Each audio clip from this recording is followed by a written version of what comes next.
The federal government will hold talks with dating app operators to discuss implementation of added safety measures and potential areas for law reform. The growing number of users has prompted Communications Minister Michelle Rowland to meet representatives in the new year. Joining us live now is Tara Hunter from Full Stop Australia. Tara, thanks for your time this morning. What really needs to change to make dating apps safer?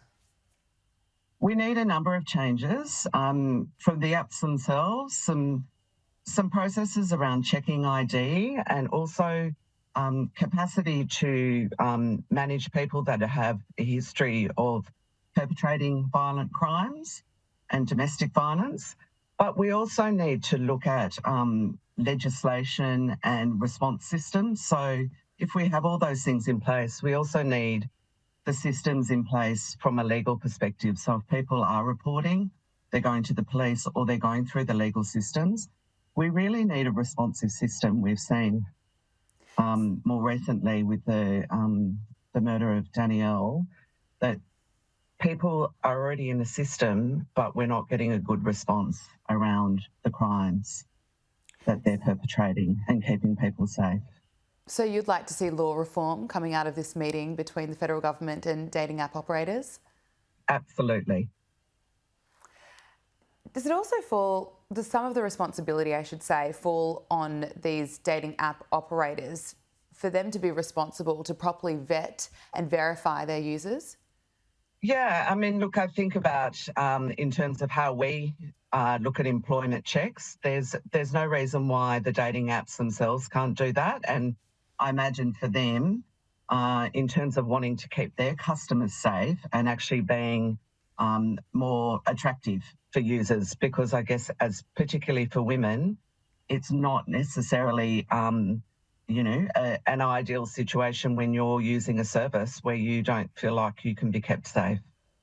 It is hard to believe that people with history of domestic violence are allowed to be using these dating apps. Do you think we also need to raise awareness with the amount of people now using dating apps quite regularly? Do we need an awareness campaign for women, men who are using them about some of the risks that are involved? Yeah, absolutely. And I think we always want to put the responsibility on the person that's causing the harm. But as